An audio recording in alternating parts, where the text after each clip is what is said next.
गुरुर्ब्रह्मा गुरुर्विष्णुः गुरुर्देवो महेश्वरः गुरुसाक्षात् परं ब्रह्म तस्मै श्री गुरवे नमः। ॐ सदाशिवसमारम्भां शङ्कराचार्यमध्यमाम् अस्मदाचार्यपर्यन्तां वन्दे गुरुपरम्पराम्। ॐ सहना भवतु सहनौ भुनक्तु सह वीर्यङ्करवावहै तेजस्विनावधीतमस्तु मा विद्विषावहै। ओम शांति शांति शांति।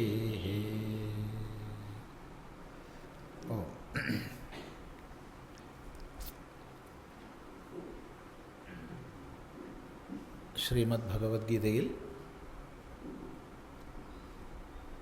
6-ാം അധ്യായത്തിൽ 35 ശ്ലോകങ്ങൾ കഴിഞ്ഞു.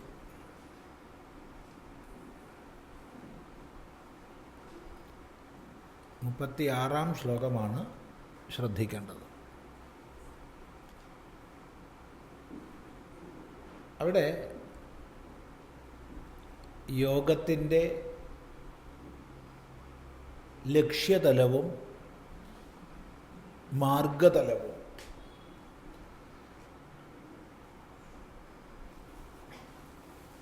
അതായത് എല്ലാ ദ്വന്ദ്വങ്ങൾക്കും ഉപരി തൻ്റെ സ്വരൂപനിഷ്ഠയിലേക്ക് ഉയരുന്ന ലക്ഷ്യം ജീവിത ക്രമീകരണങ്ങളാകുന്ന മാർഗം, ഇത് രണ്ടും ഉപദേശിച്ചു ഭഗവാൻ.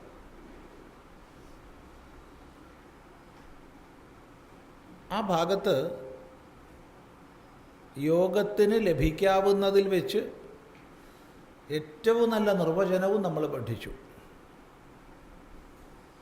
മൊത്തം വൈദിക ശാസ്ത്രങ്ങളിൽ യോഗം എന്നുള്ളതിന് ലഭിക്കാവുന്ന ഏറ്റവും നല്ല നിർവചനമാണ് തം വിദ്യ ദുഃഖ സംയോഗ വിയോഗം യോഗ സംജ്ഞിതം എന്നത്.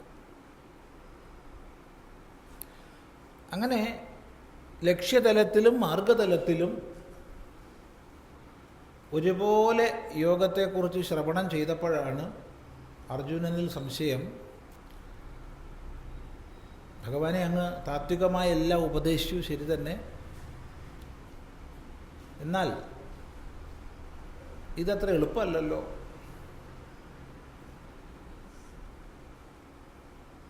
അത്യന്ത ചപലമാണല്ലോ മനസ്സ്.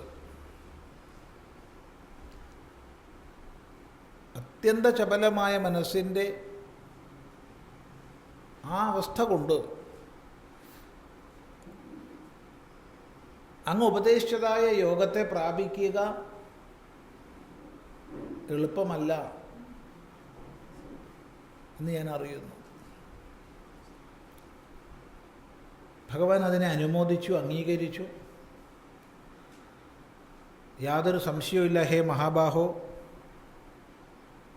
മനസ്സ് ദുർനിഗ്രഹമാണ്, ചലമാണ്, സമ്മതിച്ചു. എന്നാൽ അഭ്യാസം കൊണ്ടും വൈരാഗ്യം കൊണ്ടും നിശ്ചയമായും മനസ്സ് ഗ്രഹിക്കപ്പെടുന്നു എന്ന് പറഞ്ഞു. ആ ഭാഗമാണ് നമ്മൾ ശ്രദ്ധിച്ചത്. തുടർന്ന് 36-ാം ശ്ലോകം.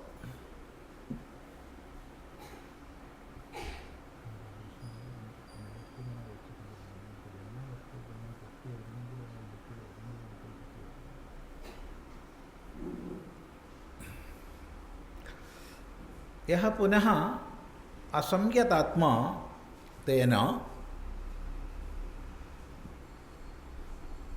36-ാം ശ്ലോകത്തെ പരിചയപ്പെടുത്തുകയാണ്. യഹ പുനഃ അസംയതാത്മാ തേന. അസംയതമായ ആത്മാവ് ആരാണോ, വ്യക്തി ആരാണോ, അവനാൽ യോഗം ദുഷ്പ്രാപമാണ് എന്ന് പറയുകയാണ്.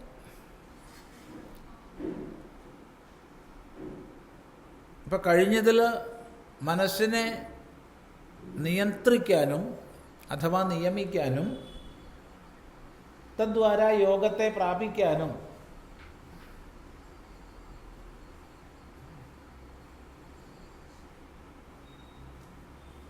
അങ്ങനെ വെക്കല്ലോ, കുത്തനെ വെക്കൂ.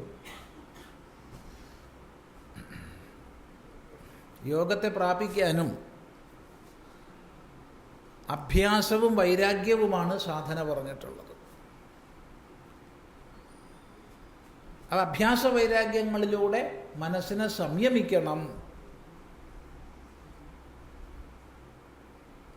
അങ്ങനെ സംയമിക്കാത്ത വ്യക്തിക്ക് യോഗം ദുഷ്പ്രാപമാണ് എന്നാണ്.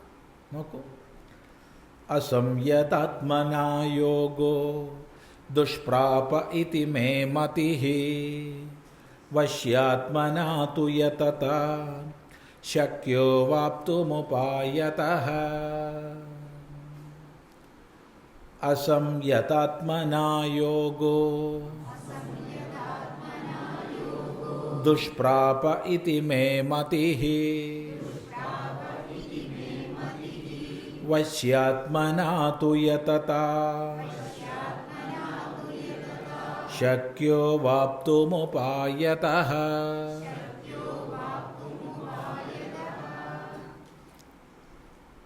അസംയതാത്മനാ യോഗഃ ദുഷ്പ്രാപഃ.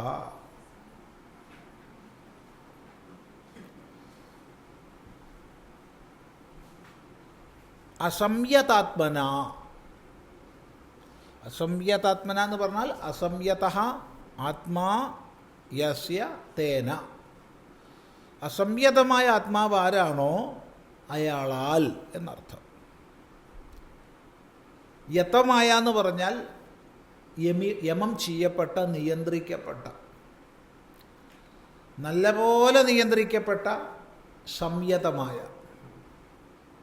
സമ്യക് നല്ലപോലെ നിയന്ത്രിക്കപ്പെട്ടത്, സംയതമായത്. സംയതമായ ആത്മാവ് ആർക്കോ അവനാണ് സംയതാത്മാ. അവിടെ ആത്മശബ്ദത്തിന് എന്തർത്ഥം എടുക്കും? ആത്മശബ്ദത്തിന് ഒരിക്കലും അവിടെ ആത്മാവ് എന്ന് അർത്ഥം എടുക്കാൻ വയ്യ. കാരണം ആത്മാവ് സംയതമാവുക, അസംയതമാവുക എന്നിവയൊന്നുമില്ല. അപ്പം അതുകൊണ്ട് അവിടെ അന്തഃകരണമെന്നേ അർത്ഥം എടുക്കാൻ പറ്റും. നല്ലപോലെ സംയമിക്കപ്പെട്ട അന്ധകരണത്തോടു കൂടിയവൻ സംയതാത്മാ. ആത്മശബ്ദം ശരീരമെന്ന തലത്തിലും അന്തഃകരണമെന്ന തലത്തിലും ആത്മാ എന്ന തലത്തിലുമൊക്കെ നമ്മൾ പ്രയോഗിക്കാറുണ്ട്. ഇത് നിർണയിക്കാൻ നമുക്ക് ഒരു ഉപനിഷത്ത് തന്നെയുണ്ട്. വളരെ ചെറിയൊരു ഉപനിഷത്ത്, ഉപനിഷത്തുക്കളിൽ ഏറ്റവും ചെറുത് ആത്മോപനിഷത്ത്. അവിടെ ഒരു ചോദ്യമേ ഉള്ളൂ, ആത്മാവ് എത്ര വിധം? ഇതാണ് ചോദ്യം. ആ ചോദ്യത്തിന് ഉത്തരമാണ് ആത്മോപനിഷത്ത്. അവിടെ ഉപനിഷത്ത് പറയും 3 തരം. ആത്മാവ് 3 തരമാണ്, 3 പ്രകാരത്തിലാണ്. ഏറ്റവും പ്രാഥമിക തലത്തിൽ, തീർത്തും സ്ഥൂലബുദ്ധിയോടുകൂടിയ തലത്തിൽ ഈ ശരീരം തന്നെയാണ് ആത്മാവ്. നമ്മൾക്ക് അങ്ങനെയാണ് പൊതുവെ ലോകത്തിൽ വ്യവഹരിക്കാറ്. ഞാൻ നാള്, ഞാൻ സ്വാമി ചിദാനന്ദപുരി, അല്ലെങ്കിൽ ഞാൻ തടിച്ചിട്ട്, ഞാൻ മെലിഞ്ഞിട്ട്, ഞാൻ വെളുത്തിട്ട്, ഞാൻ കറുത്തിട്ട്, ഞാൻ ആണ്, ഞാൻ പെണ്ണ്, ഞാൻ സന്യാസി, അല്ലെങ്കിൽ ഞാൻ ഗൃഹസ്ഥൻ, ഞാൻ ഭാരതീയൻ. ഇവിടെയൊക്കെ സ്ഥൂല ശരീരവുമായുള്ള ആ ചേർച്ചയിലാണ് ഞാൻ എന്ന് പറയുന്നത്. അതിനെ നമുക്ക് അംഗീകരിക്കാതെ വയ്യ. ഇത് ആത്മാവല്ല എന്ന് പറഞ്ഞേക്കരുത്. അയാളെ സംബന്ധിച്ച് ഇത് തന്നെയാണ് ഞാൻ. ഞാൻ മെലിഞ്ഞു, ഞാൻ തടിച്ചു. ഇതന്നെയാണ് ഞാൻ.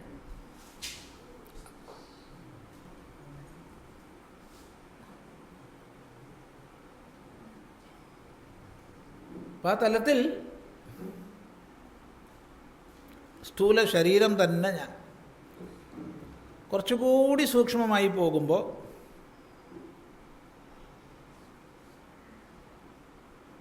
അവിടെ ഉപനിഷത്ത് പറയുന്നുണ്ട്, നഖം, രോമം, തൊലി, മജ്ജ, മാംസം, അസ്ഥി, മലം, മൂത്രം ഇതൊക്കെ ചേർന്നതാണ് ആത്മാവ്.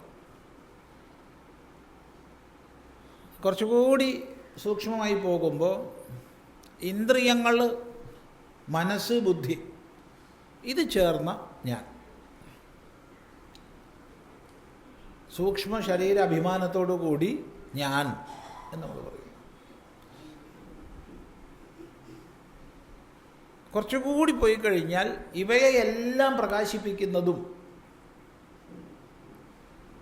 ഈ വക യാതൊരു ഉപാധിയാലും പരിമിതമല്ലാത്തതുമായ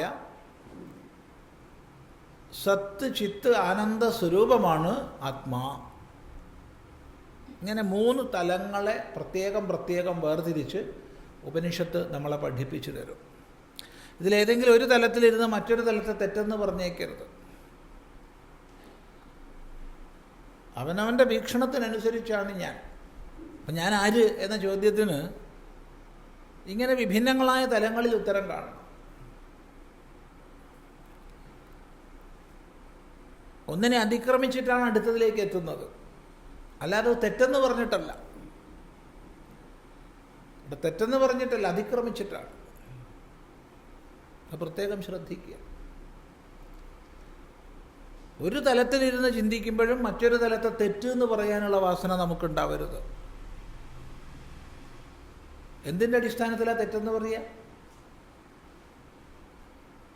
ലോകത്തിൽ എന്തിനെക്കുറിച്ചാണ് നമുക്ക് തെറ്റെന്ന് പറയാൻ കഴിയുക? ചിന്തിച്ചു നോക്കൂ.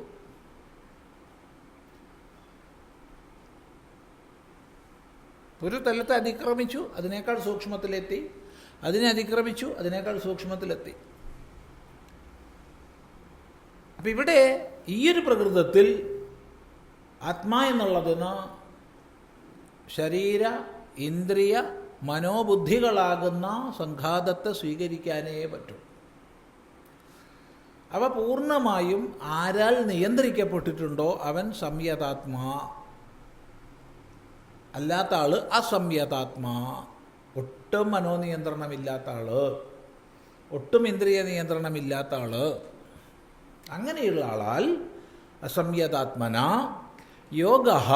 യോഗം, ഇവിടെ ഉപദേശിച്ച യോഗം എന്തിനെ നേടുന്നതിന് വേണ്ടിയാണോ? സമം കായ ശിരോഗ്രീവം ധാരയന്നചലം സ്ഥിര സംപ്രേക്ഷ്യ നാസികാഗ്രം സ്വം ദിശശ്ചാനവലോകയൻ എന്നൊക്കെ സാധന ഉപദേശിച്ചു. പ്രശാന്താത്മാ വിഗതഭീ ബ്രഹ്മചാരി വ്രതേ സ്ഥിത എന്നൊക്കെ സാധന ഉപദേശിച്ചു. ആ സാധനാഘട്ടത്തിലേക്ക് പ്രവേശിക്കാൻ തന്നെ പിന്നെയും ഉപദേശിച്ചിട്ടുണ്ട്. ആഹാരം, വിഹാരം, നിദ്ര ഇതൊക്കെ എങ്ങനെയായിരിക്കണം എന്ന്. ശുചൗദേശേ പ്രതിഷ്ഠാപ്യ എന്നൊക്കെ.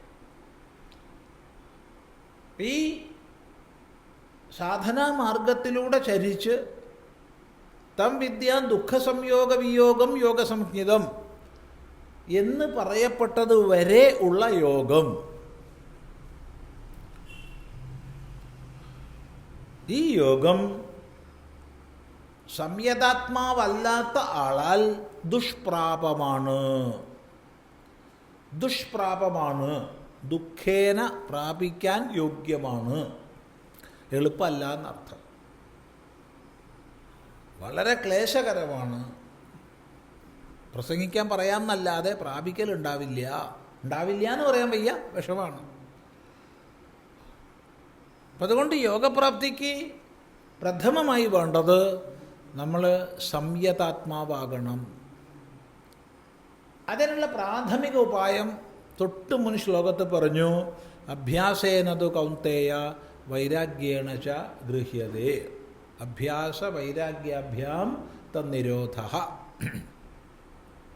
എന്ന് പതഞ്ജലി. അപ്പോൾ അഭ്യാസവൈരാഗ്യങ്ങളെ കൊണ്ട് ക്രമേണ മനസ്സിനെ നിയന്ത്രിച്ച് അതിനുള്ള ഉപായവും നേരത്തെ പറഞ്ഞിട്ടുണ്ട്. യഥോ നിശ്ചരതി മനശ്ചഞ്ചലമസ്ഥിരം തതസ്തോ നിയമ്യ ഇതത് ആത്മന്യേവ വശം നയേതെന്ന് അതിനുള്ള ഉപായം പറഞ്ഞു തന്നിട്ടുണ്ട്. അപ്പം മനസ്സിന് മുകളിൽ ഒരു നിരീക്ഷണം വെച്ച് അവൻ്റെ ഓരോ കളിയെയും ഗതിയെയും നിരീക്ഷിച്ച് പതുക്കെ വിവേകത്തോടു കൂടി അവനെ പിടിച്ചു കൊണ്ടുവരും.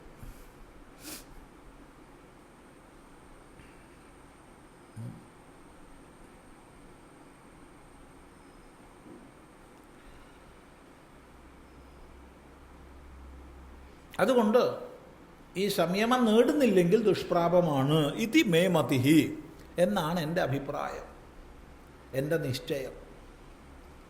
ഇതാണ് എൻ്റെ അഭിപ്രായം, ഭഗവാന്റെ അഭിപ്രായം. ഭഗവാന്റെ അഭിപ്രായം എന്ന് പറഞ്ഞാൽ ഉപനിഷത്തുക്കളുടെ അഭിപ്രായമാണ്. കാരണം ഉപനിഷത്ത് സാരമാണ് ഗീത എന്ന് നമ്മൾ പഠിച്ചു.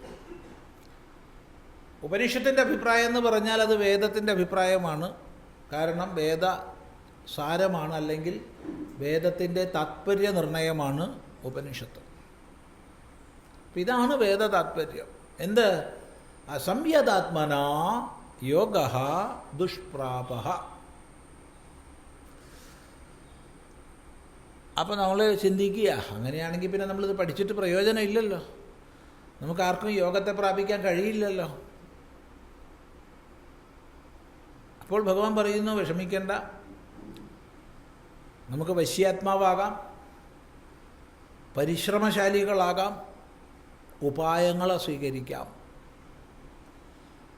വശ്യാത്മാവാകാം, പരിശ്രമശാലികളാവാം, ഉപായങ്ങളെ സ്വീകരിക്കാം.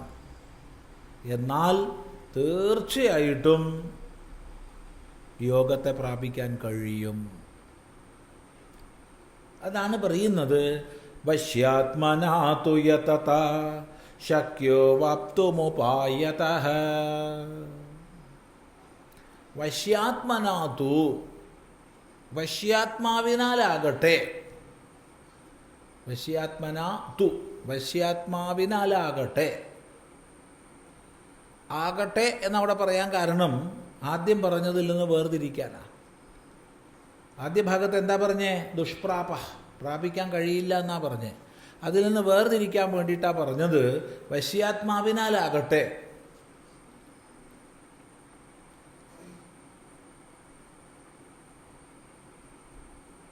എന്താ വശ്യാത്മാ? ആത്മാ, അന്തഃകരണം, ആർക്ക് വശത്തിലാണോ അയാൾ വശ്യാത്മാ. ആരുടെ വശത്തിലാണോ അവൻ. അല്പം നേരത്തെ നമ്മൾ 2-ാം അധ്യായത്തിൽ പഠിച്ചത് ഓർമ്മിച്ചിട്ടുണ്ട്. വശേഹി യസ്യേന്ദ്രിയാണി തസ്യ പ്രജ്ഞാ പ്രതിഷ്ഠിതായ. ആരുടെ ഇന്ദ്രിയങ്ങൾ സ്വവശത്തിലാണോ അവൻ സ്ഥിതപ്രജ്ഞനാണ് എന്ന്.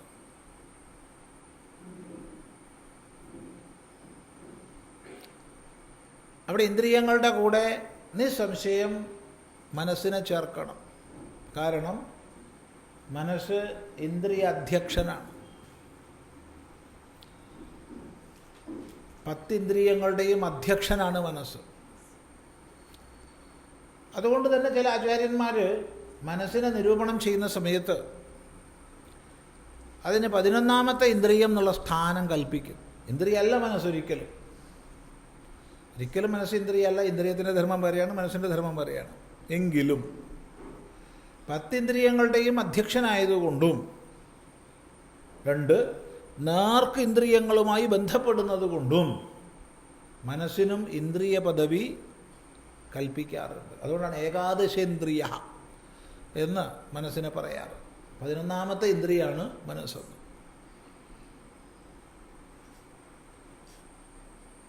അപ്പം അതുകൊണ്ട് ആർക്ക് വശകങ്ങളാണോ ഇന്ദ്രിയങ്ങളും മനസ്സും അവനാണ് വശ്യാത്മാ. അങ്ങനെയുള്ള വശ്യാത്മാവിനാൽ പോരാ, യതത പ്രത്യേകിച്ച് പറയുക.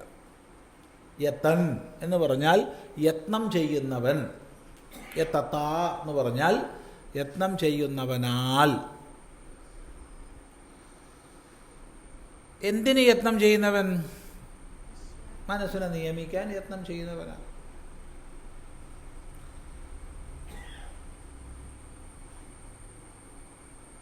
ഇവിടെ ഭഗവാന്റെ ആ ഉപദേശത്തിലെ പദപ്രയോഗം ഒന്ന് ശ്രദ്ധിക്കേണ്ടതാണ്. കാരണം പശ്യാത്മാവാണവൻ. ഇപ്പോൾ തന്നെ അവൻ്റെ അന്ധകരണങ്ങൾ, ഇന്ദ്രിയങ്ങൾ വശകങ്ങളാണ്. പിന്നെന്തിന് യത്നം ചെയ്യണം? ഇത് ചോദ്യമാണ്. കാരണം ഇന്ദ്രിയങ്ങളെയും മനസ്സിനെയും സംയമിക്കാൻ വേണ്ടിയാണ് യത്നം. ഈ പ്രകൃതത്തിൽ, എല്ലാ സ്ഥലത്തും അല്ല, ഈ പ്രകൃതത്തിൽ അതാണ് അർത്ഥം. അപ്പം ഇവിടെ പറഞ്ഞത് വശ്യാത്മാവിനെ കുറിച്ചാണ്. വശ്യാത്മാവ് ഇപ്പം തന്നെ സ്വതേ തന്നെ ഇന്ദ്രിയങ്ങളെയും മനസ്സിനെയും സ്വാധീനമാക്കിയവനാണ്. പിന്നെ വീണ്ടും എന്തിനാണ് യത്നം ചെയ്യുന്നവനെന്ന് പറയുന്നത്? വലിയ ചോദ്യമാണ്. സാധകൻ വളരെ ഗൗരവബുദ്ധിയോടുകൂടി പഠിക്കേണ്ടുന്ന വിഷയമാണിത്. എന്തുകൊണ്ടാണ് അങ്ങനെ പറഞ്ഞു? അവിടെയാണ് ഉപനിഷത്ത് നമ്മളെ ഓർമ്മിപ്പിക്കുന്ന വലിയൊരു ആശയമുണ്ട്. യോഗോ ഹി പ്രഭവാപ്യയൗ.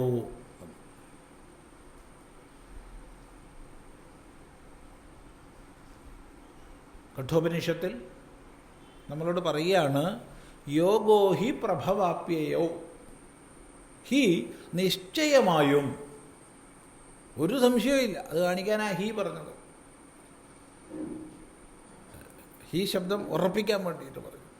ഹി യോഗ, യോഗം പ്രഭവാപ്യയൗ, പ്രഭവാപ്യയങ്ങളോടുകൂടിയതാണ്. പ്രഭവം എന്ന് പറഞ്ഞാൽ ആരംഭം, തുടക്കം, ഉദ്ഭവം എന്നൊക്കെ പറയാം.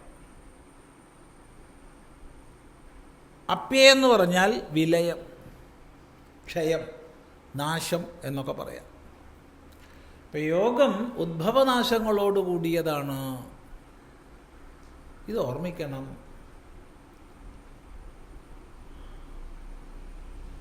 ഇത് പലപ്പോഴും നമ്മൾ വിസ്മരിച്ചിട്ട് അപകടങ്ങളിൽ ചെന്നുപെടും.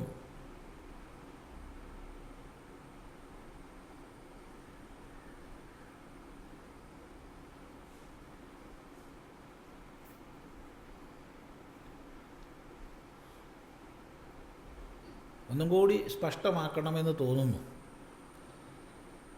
കഠോപനിഷത്തിൽ യോഗത്തെ വിശദീകരിക്കുകയും നിർവചിക്കുകയും ഒക്കെ ചെയ്യുന്ന ഭാഗമുണ്ട്. യഥാ പഞ്ചാവതിഷ്ഠന്തെ ജ്ഞാനാനി മനസാ സഹ ബുദ്ധിശ്ച ന വിചേഷ്ടതി താമാഹു പരമാം ഗതിം താം യോഗമിതി മന്യന്തെ സ്ഥിരാമിന്ദ്രിയധാരണാം. എന്നിട്ട് പറയുകയാണ്, അപ്രമത്തസ്തദാ ഭവതി യോഗോ ഹി പ്രഭവാപ്യയൗ. ഇതാണ് നമ്മളിവിടെ ഉദ്ധരിച്ച ഭാഗം. എപ്പോഴാണോ യഥാ പഞ്ചജ്ഞാനാനി മനസാ സഹ അവതിഷ്ഠന്തെ, 5 ജ്ഞാനേന്ദ്രിയങ്ങളും മനസ്സിനോടുകൂടെ ഉറച്ചു നിൽക്കുന്നത്. 5 ജ്ഞാനേന്ദ്രിയങ്ങൾ അവയുടെ വിഷയങ്ങളിലേക്ക് നെട്ടോട്ടമോടാതെ എപ്പോഴാണോ മനസ്സിനോടുകൂടെ ഉറച്ചു നിൽക്കുന്നത്, ഉറച്ചിരിക്കുന്നത്. പോരാ, ബുദ്ധിഷ്ഠന വിചേഷ്ടതി. ബുദ്ധി ഒരു ചേഷ്ടയെയും വിപരീത ചേഷ്ടയെയും ചെയ്യാത്തത്. താം ആഹു പരമാം ഗതിം. ആ അവസ്ഥയെയാണ് പരമമായ ഗതി എന്ന് പറയുന്നത്. എന്നിട്ട് പറയുന്നു, താം യോഗമിതി മന്യന്തേ. അതിനെ യോഗമെന്ന് മനസ്സിലാക്കുന്നു. ആര്? വിദ്വാൻമാർ, ഋഷീശ്വരന്മാർ. സ്ഥിരാം ഇന്ദ്രിയധാരണ. സ്ഥിരമായി ഇന്ദ്രിയങ്ങളെ ധരിക്കുന്ന ആ സ്ഥിതിയെ യോഗമെന്ന് മനസ്സിലാക്കുന്നു. അപ്പം ഇന്ദ്രിയങ്ങൾ, മനസ്സ് തീർത്തും ഏകാഗ്രമായിരിക്കുന്ന, ബുദ്ധി ചലനരഹിതമായി തന്നിൽ ഉറച്ചിരിക്കുന്ന അവസ്ഥയാണ് യോഗം. അത് തന്നെ അവിടെയും പറഞ്ഞ. എന്നാൽ അത് പറഞ്ഞിട്ടാണ് ഉപനിഷത്ത് പറയുന്നത് യോഗോ ഹി പ്രഭവാപ്യയോ, യോഗം ഉദ്ഭവനാശങ്ങളോട് കൂടിയതാണ്. ഇന്നലെ എനിക്ക് ഈ അവസ്ഥ സിദ്ധമായി എന്നുള്ളത് കൊണ്ട് ഇന്നുണ്ടാവുന്ന അർത്ഥമില്ല. ഇന്നെനിക്ക് സിദ്ധമായി എന്നുള്ളത് കൊണ്ട് നാളെ ഉണ്ടാവുന്ന അർത്ഥമില്ല. തത്വസാക്ഷാത്കാരത്തിൽ പിന്നെ ഇളക്കമില്ല. ജ്ഞാനി എന്നും ജ്ഞാനി തന്നെയാണ്. ജ്ഞാനിക്ക് ഒരിക്കലും പിന്നെ അജ്ഞാനമില്ല. എന്നാൽ യോഗം അതുപോലെയല്ല. ഇത് സാധനയുടെ ഫലമായിട്ടാണ് ഈ ഏകാഗ്രത കൈവരിക്കപ്പെട്ടത്. എപ്പോൾ സാധന നിൽക്കുന്നുവോ അപ്പോൾ അത് ഇല്ലാണ്ടാവും. എപ്പോൾ ജാഗ്രത കുറയുന്നോ അപ്പോൾ അതില്ലാണ്ടാവും. അല്പം ജാഗ്രത കുറഞ്ഞാൽ 5 വഴിക്ക് ഓടും. അല്പം ജാഗ്രത കുറഞ്ഞാൽ മനോനിയന്ത്രണം നഷ്ടപ്പെടും. അതുകൊണ്ട് ഇപ്പോൾ വശ്യാത്മാവായി എന്നുള്ളത് കൊണ്ട് എപ്പോഴും വശ്യാത്മാവാകും എന്നർത്ഥമില്ല. അപ്പം എന്ത് വേണം? പ്രയത്നശാലിയാകണം.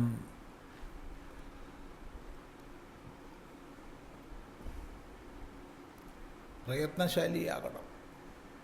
അതുകൊണ്ടാണ് വശ്യാത്മാ എന്ന് പറഞ്ഞ ഉടനെ യതൻ എന്ന് പറയുന്നത്. അപ്പം വശ്യാത്മനാ യതത, വശ്യാത്മാവിനാൽ, ആരാൽ? യത്നം ചെയ്യുന്നവനാൽ. 3 ഉപായതഃ, ഉപായം കൊണ്ട്. ഉപായം കൊണ്ട്.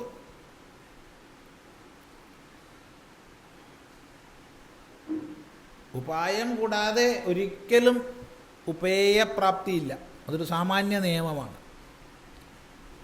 അതൊരു വേദാന്തത്തിൽ മാത്രമല്ല, എപ്പോഴും നമ്മൾ ശ്രദ്ധിക്കേണ്ടുന്ന വിഷയമാണ്. ലോകത്തിലുടനീളം ഉപായം കൂടാതെ ഉപേയപ്രാപ്തി ഇല്ല എന്നുള്ളത് മനസ്സിലാക്കണം. വ്യത്യസ്ത മേഖലകളിൽ നമുക്ക് ഉപേയങ്ങൾ ആവശ്യമാണ്.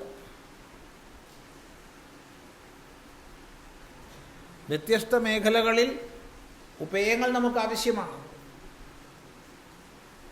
പക്ഷേ ഉപായമുണ്ടെങ്കിലേ ഉപയമുള്ളൂ എന്നുള്ളത് പലപ്പോഴും നമ്മൾ ഓർമ്മിക്കാറില്ല.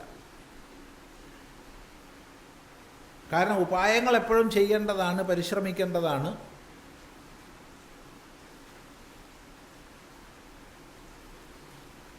അപ്പം മനോനിയന്ത്രണത്തിന്, ഇന്ദ്രിയ നിയന്ത്രണത്തിന് യോഗ്യങ്ങളായ ഉപായങ്ങളെ സ്വീകരിക്കണം.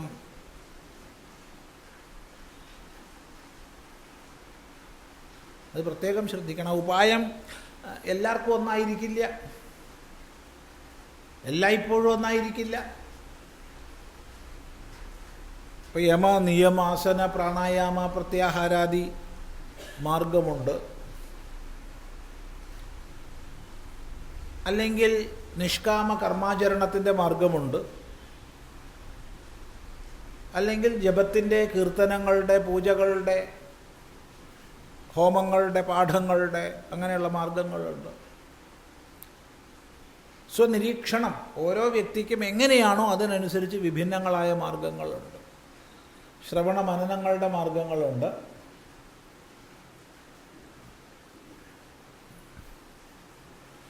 ശ്രവണ മനനങ്ങളുടെ മാർഗങ്ങളുണ്ട്. ഇങ്ങനെ വിഭിന്നങ്ങളായ മാർഗങ്ങളുള്ളതിൽ ഓരോ വ്യക്തിക്കും യോജിക്കുന്ന സാധനാമാർഗം സ്വീകരിക്കണം. ഉപായം വ്യത്യസ്തങ്ങളാണ്, വിഭിന്നങ്ങളാണ്. ഏതുപായമാണോ ഒരു വ്യക്തി സ്വീകരിക്കേണ്ടത് അതിനെ സ്വീകരിച്ചോളുക. പക്ഷേ ഒന്നുറപ്പിക്കുക, ഉപായം കൂടാതെ ഉപയമില്ല. നഹി ഉപായം അന്തരേണ ഉപേയപ്രാപ്തി. ഉപായം കൂടാതെ ഉപേയം പ്രാപിക്കാൻ കഴിയില്ല. ജീവിതത്തിൽ നമ്മൾ ഉറപ്പിച്ച് മനസ്സിലാക്കേണ്ടതാണ്. ഈ വിഷയത്തിൽ മാത്രമല്ല, എല്ലാ വിഷയങ്ങളിലും.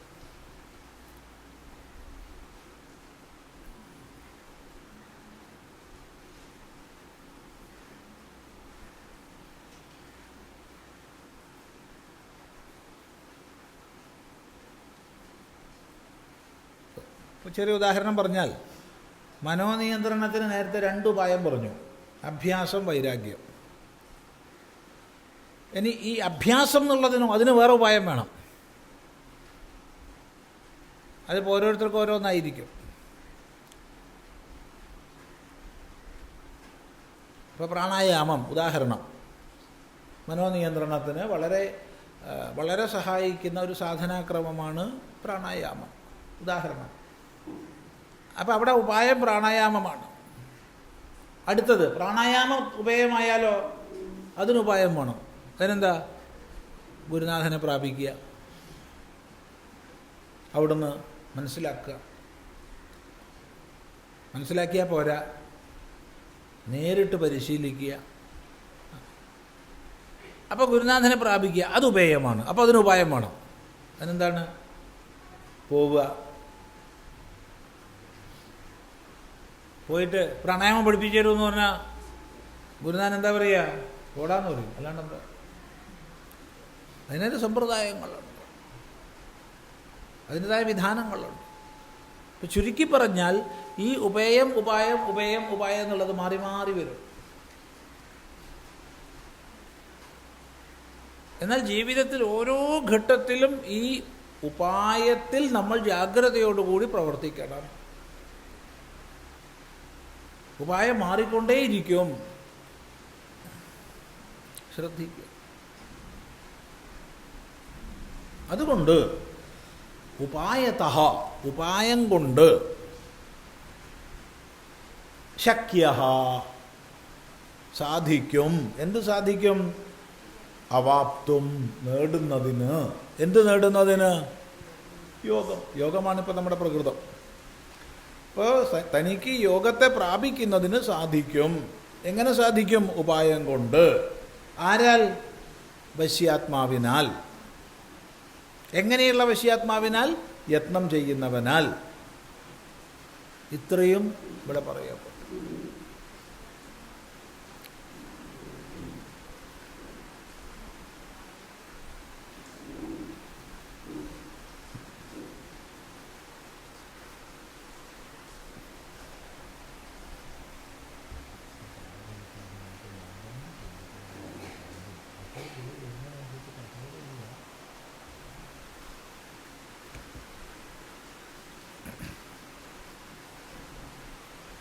അപ്പോൾ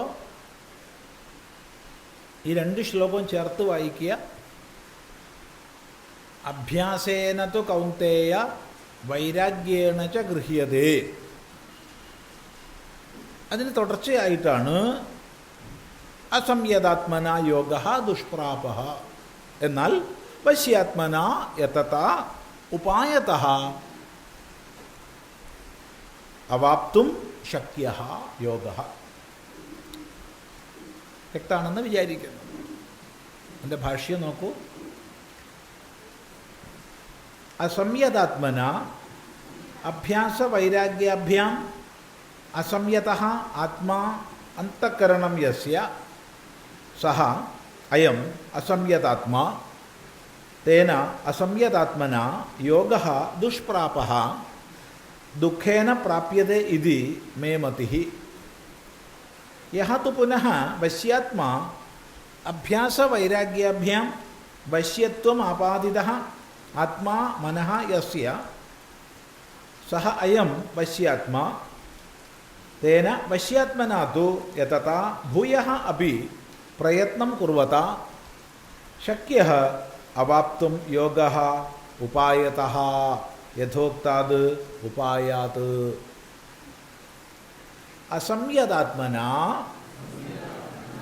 അഭ്യാസ വൈരാഗ്യാഭ്യാം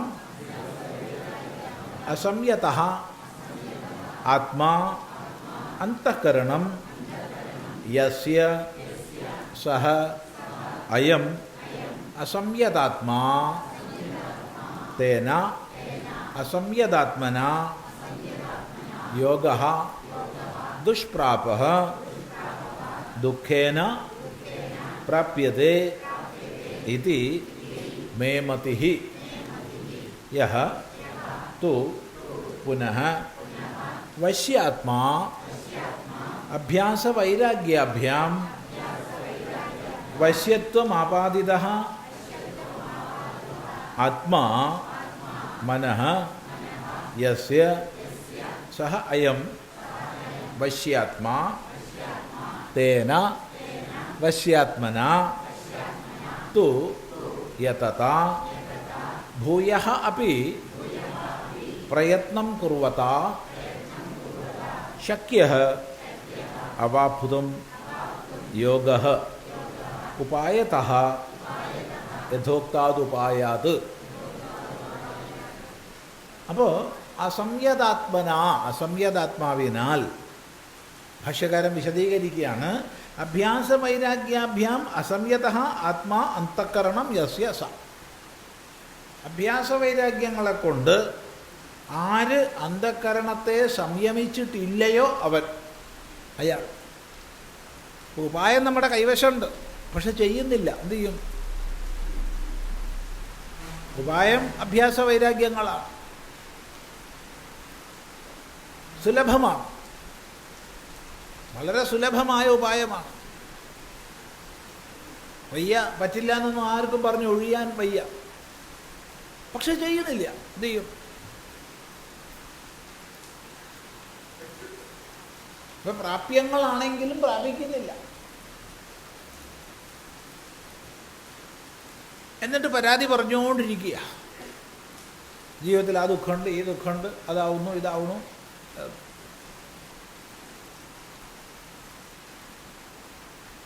അപ്പോൾ അഭ്യാസവൈരാഗ്യങ്ങളെ കൊണ്ട് സംയമിക്കേണ്ടുന്നതാണ്, അത് ചെയ്യുന്നില്ല. ആരോ അവനാണ് അസംയതാത്മാ. അവിടെ ആത്മാ എന്നുള്ളതിന് അന്തഃകരണം എന്ന് വ്യക്തമായി ഭഗവാൻ ഭാഷ്യകാരൻ പറഞ്ഞു തന്നു. ആത്മാ എന്നുള്ളതിന് ഇവിടെ അന്തഃകരണം എന്നർത്ഥം. മനസ്സിനെയും ബുദ്ധിയെയും ചേർത്തിട്ടാണ് ഇവിടെ അന്തഃകരണം എന്ന് മനസ്സിലാക്കേണ്ടത്. അങ്ങനെയുള്ള ആളാൽ അസംയതാത്മാവിനാൽ യോഗഃ ദുഷ്പ്രാപഃ, യോഗം ദുഷ്പ്രാപമാണ്. ദുഷ്പ്രാപമാണ്. ദുഃഖേന പ്രാപ്യതേ ഇതി. പ്രാപ്യതേ ഇതി പ്രാപഃ, പ്രാപിക്കപ്പെടുന്നതാണ് പ്രാപം. ദുഷ്പ്രാപമാണ്. വളരെ ക്ലേശിച്ച് മാത്രം പ്രാപിക്കാൻ കഴിയുന്നത്, ഒട്ടും എളുപ്പമല്ല.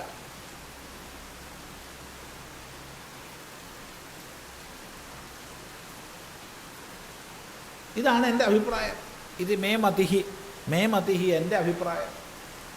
യഹാതു പുനഃ, എന്നാൽ യാതൊരാളാണോ വശ്യാത്മാവ് അഭ്യാസവൈരാഗ്യാഭ്യാം വശ്യത്വം ആപാദിതഃ ആത്മാ യസ്യ.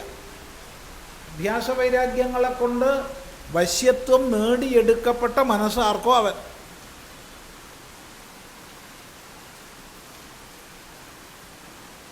നമ്മൾ മുമ്പ് ചിന്തിച്ചിട്ടുണ്ട്, വൈരാഗ്യം അഭ്യാസം ചെയ്യേണ്ടതാണ്. അഭ്യാസം ആവർത്തനം ചെയ്യേണ്ടത് തന്നെയാണ്. വൈരാഗ്യം ആരും ചെയ്യേണ്ടതല്ല. അപ്പോൾ വൈരാഗ്യം എന്നതിന് ഇവിടെ വൈരാഗ്യത്തെ ജനിപ്പിക്കുന്ന സാധന എന്നർത്ഥം എടുക്കണം. അത് പ്രത്യേകം ശ്രദ്ധിക്കേണ്ടതാണ് ശാസ്ത്രം പഠിക്കുമ്പോൾ. കാരണം വൈരാഗ്യം ചെയ്യേണ്ടതല്ലല്ലോ. അപ്പോൾ വൈരാഗ്യത്തെ നേടുന്നതിനുള്ള സാധന ഏതാ? വിവേകമാണ്.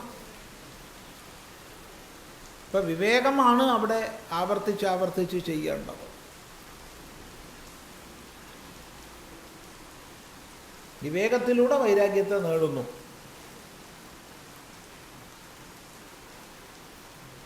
അങ്ങനെ അഭ്യാസ വൈരാഗ്യങ്ങളെ കൊണ്ട്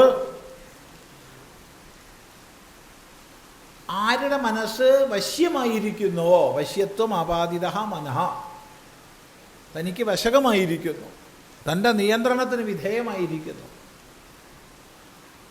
അങ്ങനെയുള്ള മനസ്സോട് കൂടിയവൻ വശ്യാത്മാ തേന വശ്യാത്മന. ഇവിടെ ഭാഷ്യകാരൻ പറയാണ്, വശ്യാത്മാവാണെന്നും പറഞ്ഞിരുന്നാൽ പറ്റില്ല. ഭൂയഃ അപി പ്രയത്നം കുർവത, വീണ്ടും പ്രയത്നം ചെയ്യുന്നവൻ. വശീകരിച്ചാൽ പിന്നെ വശീകരിച്ചിട്ടുള്ള അവസ്ഥയിൽ നിർത്തണം.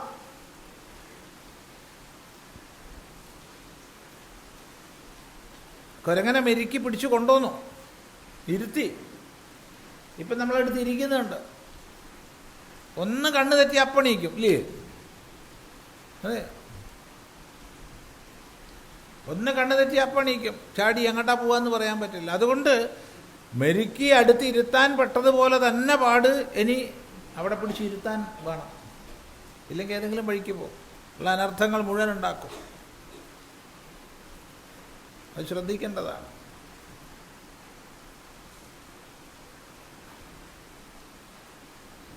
എന്നും നേടാനുള്ളതിനേക്കാൾ പണി നേടിയതിനെ സംരക്ഷിക്കാനാണ്. നേടാൻ വലിയ പണിയൊന്നും ഉണ്ടാവില്ല, നേടിയതിനെ സംരക്ഷിക്കുക ഒട്ടും എളുപ്പമല്ല.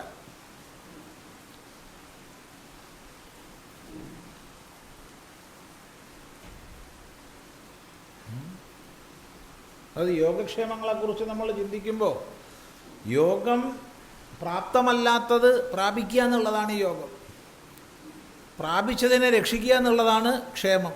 ഈ അർത്ഥത്തിലല്ലേ യോഗം, വേറെ അർത്ഥത്തിൽ. ക്ഷേമത്തിനും പരിശ്രമിക്കണം. അപ്പം മെരുക്കിയെടുത്തത് തൻ്റെ വശത്തിൽ നിൽക്കാനും വേണം പരിശ്രമിക്കുക.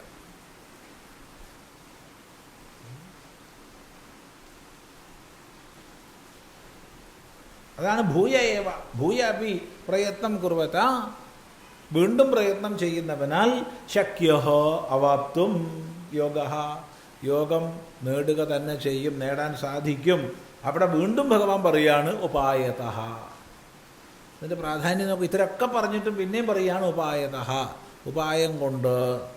യഥോക്താത് ഉപായാത്, പറഞ്ഞ ഉപായം അഭ്യാസ വൈരാഗ്യാഭ്യാം തന്നിരോധ എന്നുള്ളതാണ്. മനസ്സിനെ നിരോധിക്കുക എന്നുള്ളത് അഭ്യാസ വൈരാഗ്യങ്ങളെ കൊണ്ട് സാധിക്കുന്നു. അവിടെയും പ്രാഥമികമായിട്ട് വേറെ കുറേ ഉപായങ്ങൾ പറഞ്ഞു നേരത്തെ. നാത്യശ്നതസ്തു യോഗോസ്തി ന ജൈകാന്ത മനശ്നത ന ജാതി സ്വപ്നശീലസ്യ ജാഗ്രതോ നൈവജാർജുന എന്നൊക്കെ നേരത്തെ പറഞ്ഞു.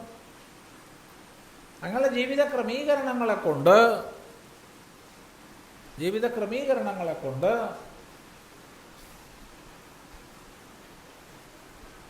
ആസനാദികളെ കൊണ്ട് വിചാരത്തെ കൊണ്ട് എന്ന് വേണ്ട യഥോക്താത് ഉപായാത്, ഇവിടെ പറയപ്പെട്ട ഉപായത്തെ കൊണ്ട് യോഗം പ്രാപിക്കാൻ സാധിക്കും എന്ന് പറയുക.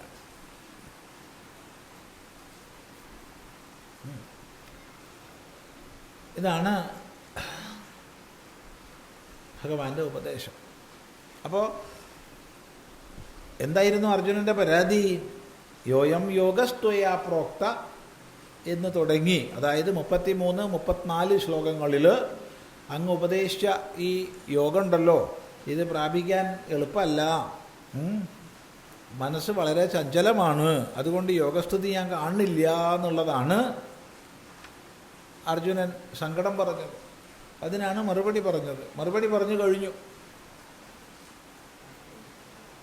ഇനി എന്താന്ന് ചോദ്യമില്ല. ഇനിയിപ്പോൾ എന്ത് വേണം?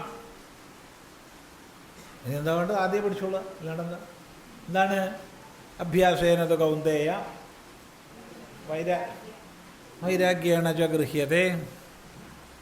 ഏതൊരു ഭീകരനുണ്ടല്ലോ ഇവിടെ, ഏതൊരു ഭീകരനെ കത്തിച്ചിട്ടുണ്ട്. മാറ്റു വേണ്ട ഒന്നും വേണ്ട.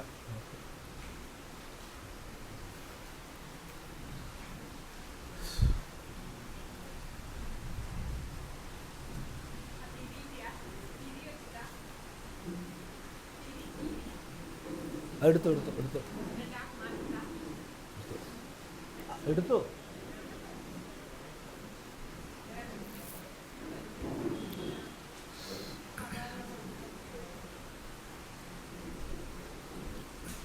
ശരി.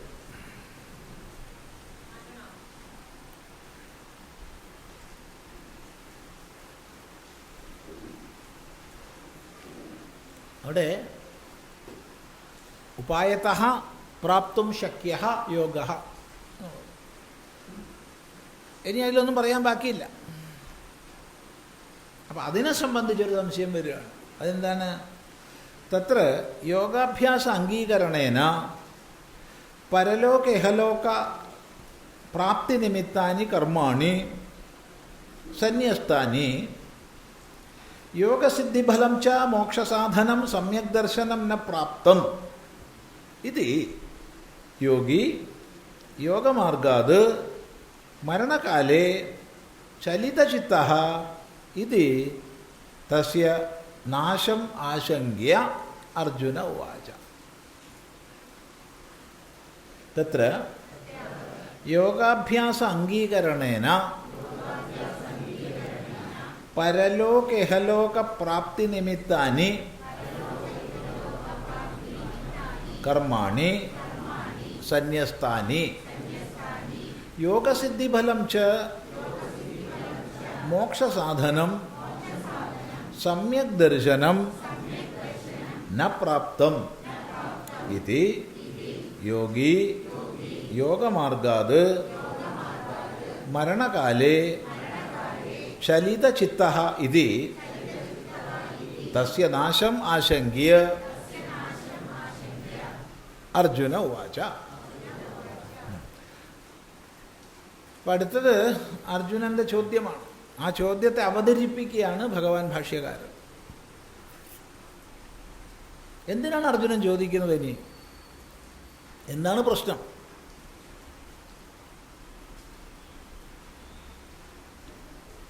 ജീവിതത്തിൽ പരമമായ നിശ്രേയസപ്രാപ്തി, പരമപുരുഷാർത്ഥം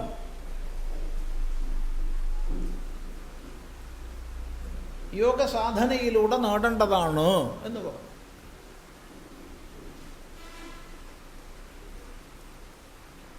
അത് അംഗീകരിച്ചു. ശാസ്ത്രങ്ങൾ പറയുന്ന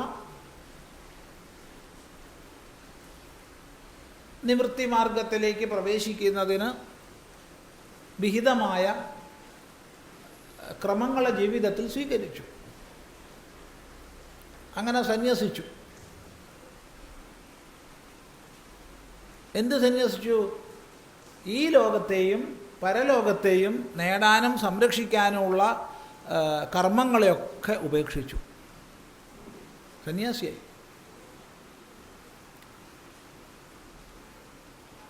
ശരി, യോഗഫലമൊട്ട് നേടിയതുമില്ല.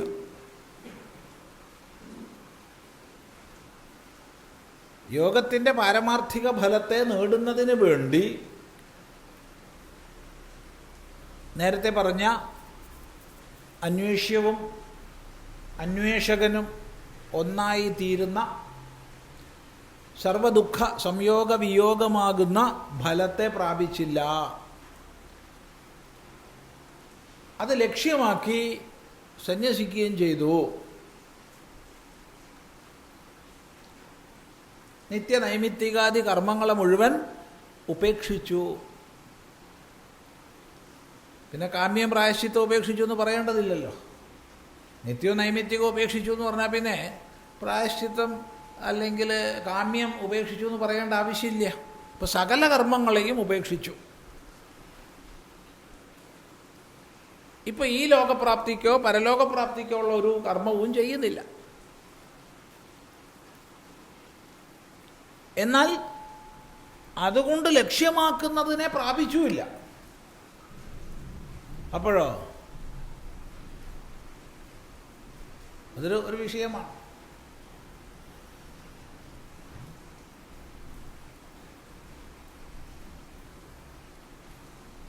അപ്പം അയാൾ നശിച്ചു പോവില്ലേ എന്നുള്ള ആശങ്ക. അതാണ് പറയുന്നത് യോഗാഭ്യാസ അംഗീകരണേന.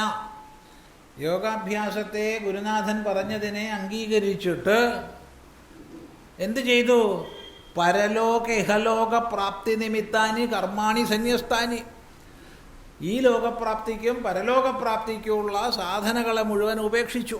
ഈ ലോകപ്രാപ്തിക്ക് എന്താ വേണ്ടത്? ഈ ലോകപ്രാപ്തിക്ക് ആദ്യം വേണ്ടത് ചില്ലാനാണെന്ന് പറയാം, അല്ലേ? വേണ്ട, അതെ, ആദ്യം വേണ്ടതാണ്. ഇപ്പോൾ ചില്ലാനുണ്ടാക്കാനുള്ള പണിയൊക്കെ ഉപേക്ഷിച്ചു. പിന്നെ ഈ ലോകപ്രാപ്തിക്ക് എന്താ വേണ്ടത്? പുത്രേണ അയം ലോകോ ജയ്യഹ. മക്കളെ കൊണ്ടാണ് ഈ ലോകം ജയിക്കേണ്ടത്. അപ്പോൾ മക്കൾ വേണം. മക്കൾ വേണമെങ്കിൽ എന്ത് വേണം? വിവാഹം വേണം.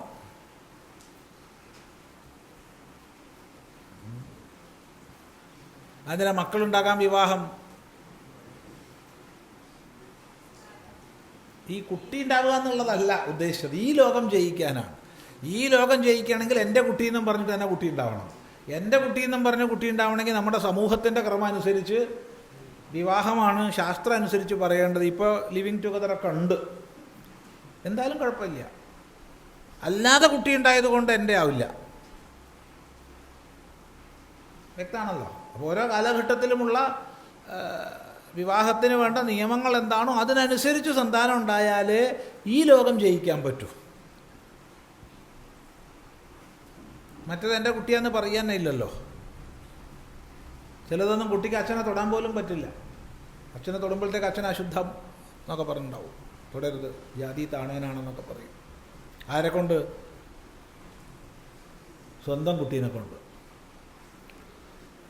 അപ്പം അതുകൊണ്ടത് വിവാഹത്തിലൂടെ വേണം. അതുമില്ല, അതും ഉപേക്ഷിച്ചു, വിവാഹവും ചെയ്തില്ല. അപ്പം ഈ ലോകത്തിൻ്റെ പ്രാപ്തി സാധനങ്ങളൊക്കെ ഉപേക്ഷിച്ചു. ഇനി പരലോക പ്രാപ്തി സാധനങ്ങൾ. കർമ്മണ പിതൃലോക, വൈദികങ്ങളായ കർമ്മങ്ങൾ ചെയ്യണം. അഗ്നിഹോത്രാദി കർമ്മങ്ങൾ, യാഗാദി കർമ്മങ്ങൾ, അതും ഉപേക്ഷിച്ചു. വിദ്യയാ ദേവലോക, ഉപാസന കൊണ്ട് ദേവലോകങ്ങൾ പ്രാപിക്കാം, അതും ഉപേക്ഷിച്ചു. ഇതെല്ലാം ഉപേക്ഷിച്ചിട്ടാണ് ഒരാൾ സന്യാസിയാവുന്നത്. അപ്പം അയാൾക്ക് ഈ ലോകത്തിൻ്റെ പ്രാപ്തി സാധനമില്ല, പിതൃലോക പ്രാപ്തി സാധനമില്ല, ദേവലോക പ്രാപ്തി സാധനവും ഇല്ല. ഇതൊക്കെ ഉപേക്ഷിച്ചു. എന്നാൽ അവിടെ ഒന്നും എട്ടുകയും ചെയ്തില്ല. അപ്പോഴോ ഇതൊക്കെ പിടുത്തം വിടുകയും ചെയ്തു. ഇനി വിട്ടതിനെ പിടിച്ചുകൂടെയെന്ന് ചോദിച്ചാൽ അതൊരു വിഷയമാണ്. സന്യാസിക്ക് കല്യാണം കഴിച്ചുകൂടെയെന്ന് ചോദിച്ചാൽ ഇല്ലയെന്നാരും പറഞ്ഞേക്കരുത്. പക്ഷെ അത് വിഷമാണ്. വിധി ഉണ്ടാവില്ല. വിധിയില്ലാണ്ട് ചെയ്യാം, അതിന് വിരോധമില്ല. അങ്ങനെ ധാരാളം പേര് ചെയ്യുന്നുണ്ട്. ഇവിടുന്ന് അങ്ങോട്ട് പോവാം. അതായത് ബ്രഹ്മചാരിക്ക് ഗൃഹസ്ഥനാവാം, ഗൃഹസ്ഥന് വാനപ്രസ്ഥനാവാം, വാനപ്രസ്ഥന് സന്യാസിയാവാം. അങ്ങനെയാണ് നമ്മുടെ ഈ ചടങ്ങുകൾ പറയപ്പെട്ടിട്ടുള്ളത്. തിരിച്ചുള്ള ചടങ്ങുകൾ പറഞ്ഞിട്ടില്ല. വിവാഹം കഴിച്ച ഒരാൾക്ക് ബ്രഹ്മചര്യ ദീക്ഷ പറഞ്ഞിട്ടില്ല. വിവാഹം കഴിച്ച ഒരാൾക്ക് വാനപ്രസ്ഥ ദീക്ഷയാവാം, സന്യാസ ദീക്ഷയാവാം, അല്ലാണ്ട് ബ്രഹ്മചര്യ ആവാൻ പാടില്ല. വയ്യ, അതിന് ക്രമമില്ല. എന്നാൽ അങ്ങനെ ചെയ്യണില്ലെന്ന് വെച്ചാൽ ഇഷ്ടം പോലെ ചെയ്യുന്നുണ്ട്. അല്ലെങ്കിൽ വാനപ്രസ്ഥനായ ആൾക്ക് സന്യസിക്കാം. വാനപ്രസ്ഥനായ ആൾക്ക് എങ്ങനെയാ കല്യാണം കഴിക്കുക എന്ന് ചോദിച്ചാൽ നമ്മളെ നാട്ടിലെ നിയമം അനുസരിച്ചാവാം. വാനപ്രസ്ഥന് വീണ്ടും വിവാഹം കഴിക്കാം, രജിസ്റ്റർ ചെയ്യും. അതുപോലെ സന്യാസിക്ക് വീണ്ടും വിവാഹം കഴിക്കാം, രജിസ്റ്റർ ചെയ്യും. രജിസ്റ്റർ ചെയ്യാണ്ടൊന്നുമില്ല, നിയമം അനുസരിച്ചാവും.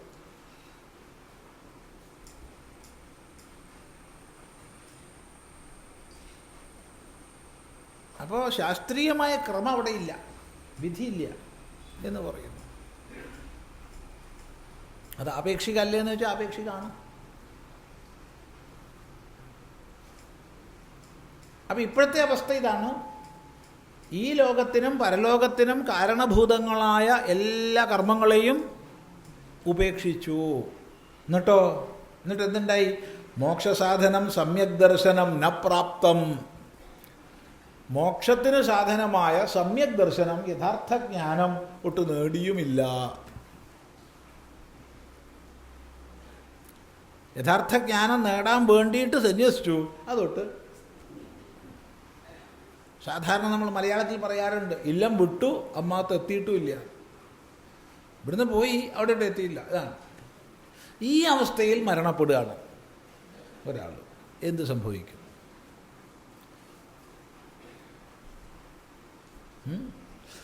അതാണ് ന പ്രാപ്തം യോഗി യോഗമാർഗാത് മരണകാലേ ചലിതചിത്തോ ഇതി തസ്യ നാശമാശങ്ക്യോ. ആ സമയത്ത് അയാൾ മരിക്കാനിടവരുന്നു. അങ്ങനെ മരണകാലത്തിൽ മനസ്സിനാകെ വിഭ്രമായി. ഭഗവാനെ, അങ്ങോട്ടൊക്കെ എത്തിയിട്ടുമില്ല, ഇവിടുന്ന് വിടുകയും ചെയ്തു, ഇനിയിപ്പോൾ എന്താപ്പം ചെയ്യാം? രണ്ടാമതിന് വീട്ടിൽ പോയിട്ട് മറ്റു കർമ്മങ്ങളൊക്കെ ചെയ്യാൻ പറ്റുമോ? അതൊന്നുമില്ല, ഒന്നും പറ്റില്ല. ഒരു കല്യാണം കൂടി കഴിച്ചാൽ സന്താനമായിട്ട് എന്താവാം, കർമ്മങ്ങളൊക്കെ ചെയ്യാം, ഈ ലോക പരലോക പ്രാപ്തിക്കുള്ളത് ചെയ്യാം എന്ന് വിചാരിക്കാൻ വയ്യ. അതിനൊന്നും ഇനി പറ്റുകയില്ല, അതിനൊന്നും വയ്യേനും. അങ്ങനെയൊക്കെയായി. അല്ലെങ്കിൽ വേണ്ടില്ല, ഇനിയിപ്പോൾ കുറച്ച് യാഗാദി കർമ്മങ്ങളൊക്കെ ചെയ്യാം, അതും പറ്റില്ല. കാരണം യാഗാദി കർമ്മം ചെയ്യണമെങ്കിൽ പത്നി കൂടെ വേണം, അല്ലാണ്ട് ചെയ്യാൻ പറ്റില്ല.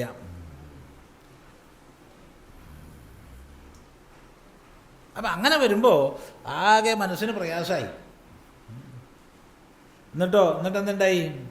മരണകാലേ ചലിതചിത്ത ഇത് തസ്യ നാശമാശങ്ക്യ. അയാൾക്ക് നാശം ഉണ്ടാവില്ലേ എന്നൊരാശങ്ക. ആർക്ക്? അർജുനന്.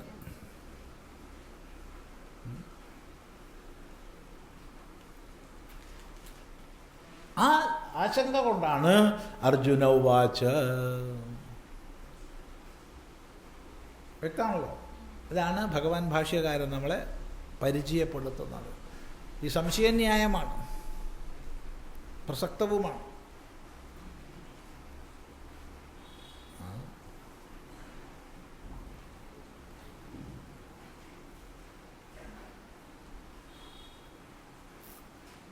എന്താ അർജുനന്റെ ചോദ്യം? അയതി ശ്രദ്ധയോപേതോ യോഗാചലിതമാനസഃ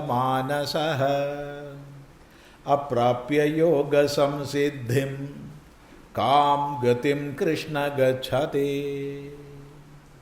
കച്ഛിന്നോ ഭയവിഭ്രഷ്ടഃ ഛിന്നാഭ്രമിവ നശ്യതി അപ്രതിഷ്ഠോ മഹാബാഹോ വിമൂഢോ ബ്രഹ്മണ പഥി ഏതന്മേ സംശയം കൃഷ്ണ ഛേത്തുമർഹസ്യ ശേഷതഃ ത്വദന്യ സംശയസ്യാസ്യ ഛേത്താ ന ഹ്യുപപദ്യത്തെ.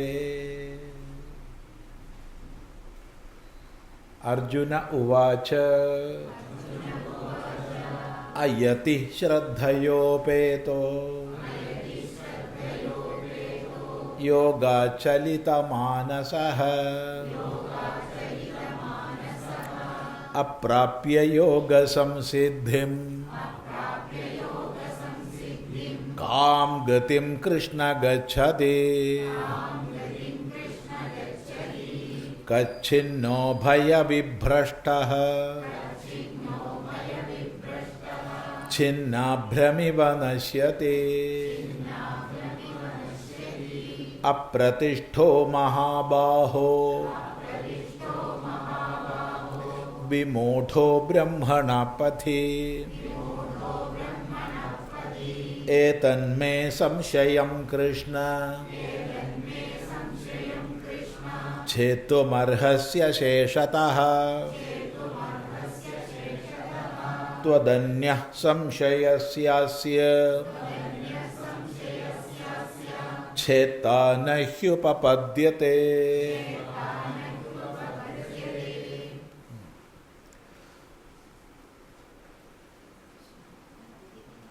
അയതിഹി, യതി എന്ന് പറഞ്ഞാൽ പൂർണ്ണമായി യമം ചെയ്ത ആൾ. യതി എന്നുള്ളതിന് ചില സന്ദർഭങ്ങളിൽ സന്യാസി എന്നും അർത്ഥം പറയും. പരിപൂർണമായി യമം ചെയ്ത ആൾ, ഇന്ദ്രിയങ്ങളെ, മനസ്സിനെ, ബുദ്ധിയെ പൂർണ്ണമായി നിയന്ത്രിച്ചവൻ. ഇവിടെ അയതി, ഒട്ടും നിയന്ത്രിക്കാത്തവനല്ല, അവൻ നിയന്ത്രിക്കാൻ പരിശ്രമിക്കുന്നുണ്ട്, സാധനാ മാർഗത്തിലാണ്. പക്ഷെ പരിപൂർണമായ നിയന്ത്രണം സ്വായത്തമായിട്ടില്ല. ആ അവസ്ഥയിലുള്ള ആൾ ഇക്കരെ വിട്ടിട്ടുണ്ട്, അക്കരെ എത്തിയിട്ടുമില്ല. അയത്തിഹി. പക്ഷെ അയാൾക്കൊരു ഗുണമുണ്ട്. എന്താ ഗുണം? ശ്രദ്ധയോപേത, ശ്രദ്ധയാ ഉപേത. ശ്രദ്ധ നല്ലോണമുണ്ട്. ഗുരുവിലും ശാസ്ത്രത്തിലും ഉറച്ച സത്യത്വ ബുദ്ധിയുണ്ട്.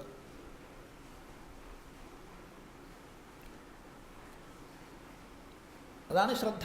ശാസ്ത്രസ്യ ഗുരുവാക്യസ്യ സത്യബുദ്ധ്യാവധാരണം, അതാണ് ശ്രദ്ധ. സാ ശ്രദ്ധാ കഥിതാ സദ്ഭിഃ.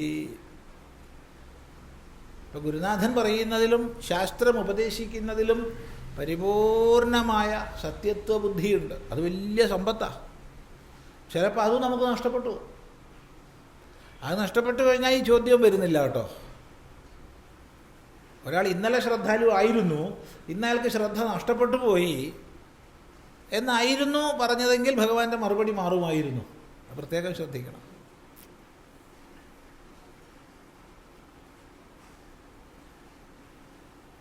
ഇപ്പം ശ്രദ്ധാന്വിതനാണ്. മറ്റേത് സാധനകളിൽ കുറച്ച് ന്യൂനത വന്നാലും ഉറച്ച ശ്രദ്ധയുണ്ടെങ്കിൽ അയാൾക്ക് ജീവിതത്തിൽ ഉയർച്ച ഉണ്ടാവും, അതിൽ സംശയമില്ല. മറ്റേത് സാധനയിൽ കുറച്ച് കുറവ് വന്നാലും അത് നികത്തിയെടുക്കാം. എന്നാൽ മറ്റേത് സാധനയിൽ പൂർണ്ണത ഉണ്ടെങ്കിലും ശ്രദ്ധ കുറഞ്ഞാൽ അതൊക്കെ പോകും.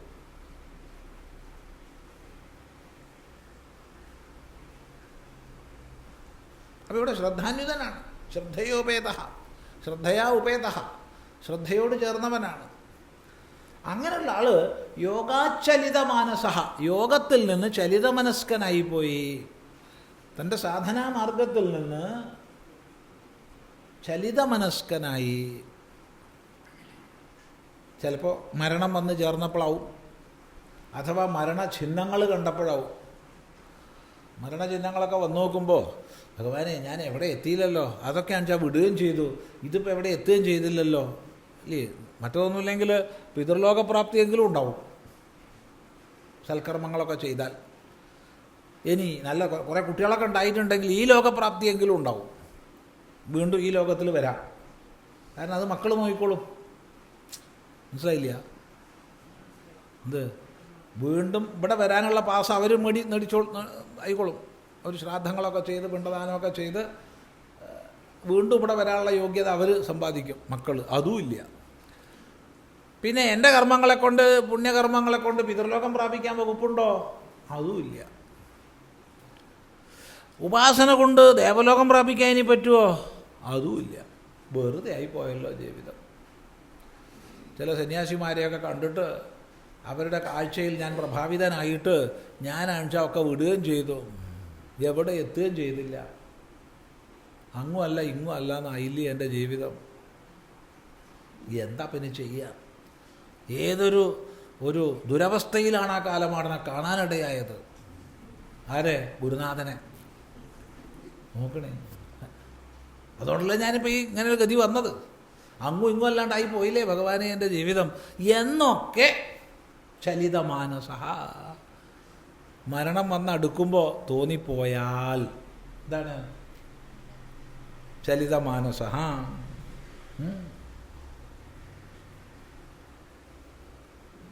യോഗസംസിദ്ധി അപ്രാപ്യ, യോഗസംസിദ്ധിയെ പ്രാപിച്ചിട്ടുമില്ല. ആ സ്ഥിതിയിൽ പ്രാപിച്ചപ്പോൾ അതൊന്നും വരില്ലല്ലോ. പ്രാപിച്ചയാൾ ആനന്ദമായിട്ടിരിക്കില്ലേ?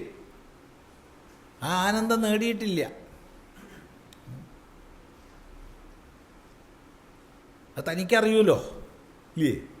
അത് തനിക്കറിയൂലോ. മറ്റുള്ളവരുടെ മുമ്പിൽ ഇപ്പം എന്താനന്ദം പ്രകടിപ്പിച്ചിട്ടും പ്രയോജനമില്ല. തനിക്കറിയും പ്രാപിച്ചിട്ടുണ്ടോ ഇല്ലയോ എന്നുള്ളത്.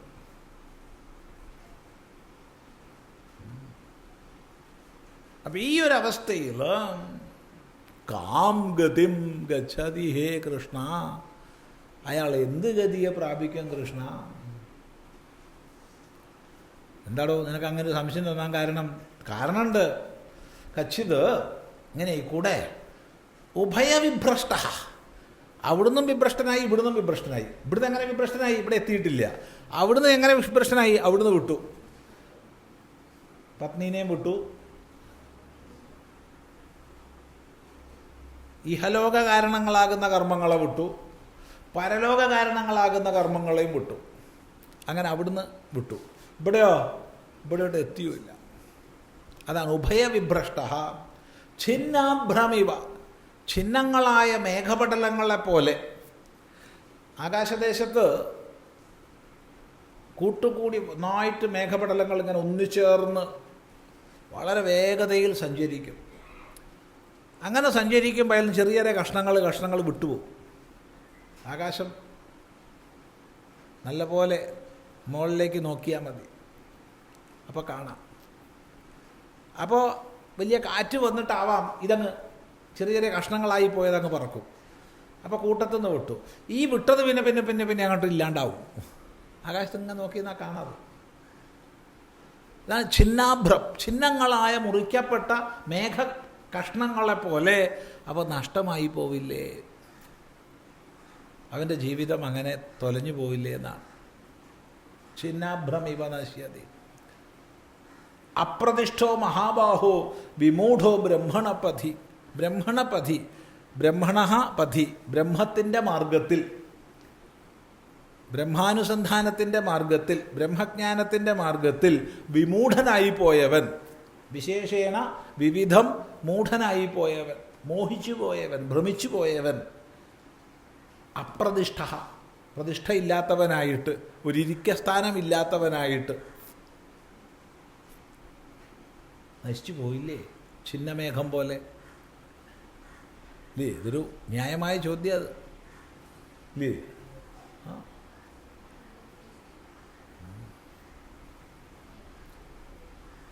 അപ്പം നമ്മൾ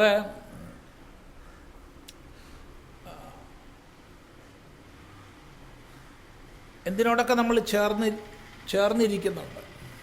വീട്, പിന്നെ അമ്മ, അച്ഛൻ, അത് ഒരു ഒട്ടിച്ചേരൽ ആദ്യമുണ്ട്. പിന്നെ പത്നി അഥവാ പതി, ഇങ്ങനെയുള്ള എല്ലാം ഉണ്ട്. ആരോടും വിരോധമില്ല. ഉണ്ടോ? ഒരാളോടും വിരോധമില്ല. വിരോധം കൊണ്ട് വിട്ടുപോകുന്നവനല്ല ഇത്. വിരോധം ആരോടുമില്ല, പ്രേമം മാത്രമേ ഉള്ളൂ. പക്ഷേ ഈ ബ്രഹ്മജിജ്ഞാസ അല്ലെങ്കിൽ തത്വസാക്ഷാത്കാരത്തിനായിക്കൊണ്ടുള്ള അദമ്യമായ ഇച്ഛ വന്നപ്പോൾ ഇതിനെയൊക്കെ നമ്മൾ വിടാൻ സന്നദ്ധരാവുകയാണ്. ഇവ ഇന്നലെ വരെ തന്നിൽ ചെലുത്തിയിരുന്ന ആകർഷണ ശക്തിയെ മുഴുവൻ ഛേദിച്ച് ഭേദിച്ച് അതിനെ വിട്ടുപോകാൻ തയ്യാറാവുകയാണ്. പ്രബ്രജിഷ്യൻ വാ, വിട്ടുപോവുകയാണ്. എളുപ്പമാണോ? നൈഷ്ഠിക ബ്രഹ്മചാരിമാർ, സന്യാസിമാർ, അങ്ങനെയൊക്കെ ആയിട്ട് ജീവിക്കുന്നവർ, ചില ഗൃഹസ്ഥന്മാരായിട്ടുള്ളവർ കണ്ടോ എന്ന് ചോദിച്ച് പരിഹസിക്കണതൊക്കെ കാണും. എടാ, നിനക്ക് അത്രയെങ്കിലും സാധിക്കുമോ? അവർ വീണു പറഞ്ഞാൽ അവരൊന്നുമില്ലെങ്കിൽ വിട്ടു പോയതിന് ശേഷമല്ലേ വീണത്. നിനക്ക് വിടാൻ പോലും ധൈര്യമല്ലല്ലോ. എന്നിട്ടാ നീ അവനെ പറയണത് ഇല്ലേ? ആലോചിച്ച് നോക്കൂ. അപ്പം അത് വിടണമെങ്കിൽ എളുപ്പമൊന്നുമല്ല. വലിയ ശക്തി വേണം, ബാല്യ വിരക്തി വേണം, ബാല്യ വൈരാഗ്യം വേണം. എന്നാൽ തന്നെ സാധിക്കും. കാരണം ആരും ദേഷ്യം കൊണ്ട് വിടുന്നവരല്ല, ആരും അവിടെ ഒന്നും ഇല്ലാഞ്ഞിട്ട് വിടുന്നവരല്ല. അവിടെ കഞ്ഞി കുടിക്കാൻ വകയില്ല, എന്നാൽ പിന്നെ വിട്ടുകളയാം. അല്ല, എല്ലാ സൗഭാഗ്യങ്ങളും ഉള്ളിടത്തു നിന്നാണ് വിടുന്നത്. അമ്മയ്ക്ക് സ്നേഹമില്ല, അതുകൊണ്ട് വിട്ടുകളയാം. ഒരിക്കലും അല്ല. അങ്ങേയറ്റം സ്നേഹസമ്പന്നയായിട്ടുള്ള അമ്മയ്ക്ക് ഇങ്ങനത്തെ മക്കൾ ഉണ്ടാവുള്ളൂ, അല്ലാത്തവർക്ക് ഉണ്ടാവില്ല. അപ്പം അത് വിടണമെങ്കിൽ അത്രയും ശക്തി വേണമല്ലോ. അങ്ങനെ വിട്ട് അങ്ങനെ പോവുകയാണേ.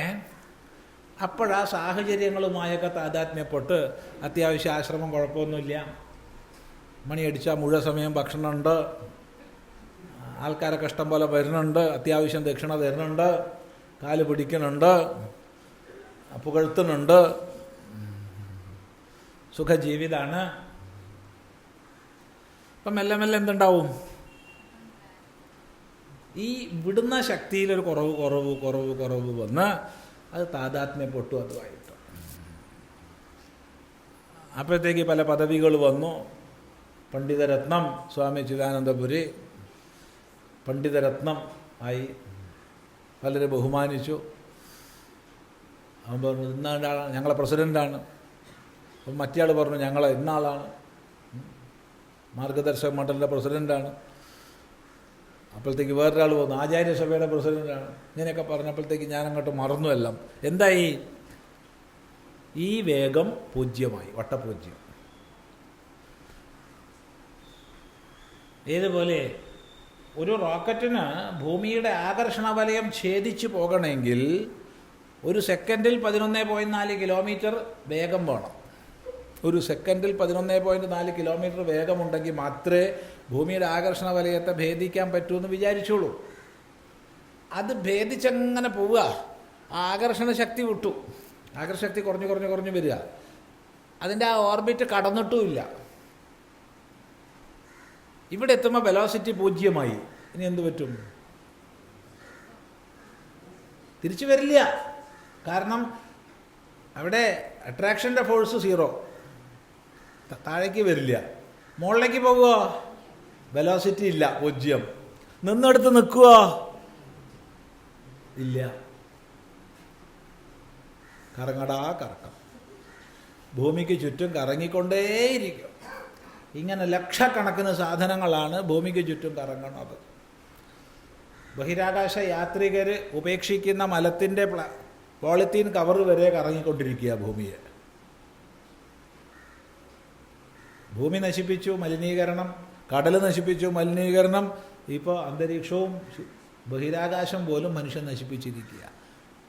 ലക്ഷക്കണക്കിന് റോക്കറ്റുകൾ, അതിൻ്റെ അവശിഷ്ടങ്ങൾ കറങ്ങിക്കൊണ്ടേയിരിക്കുക.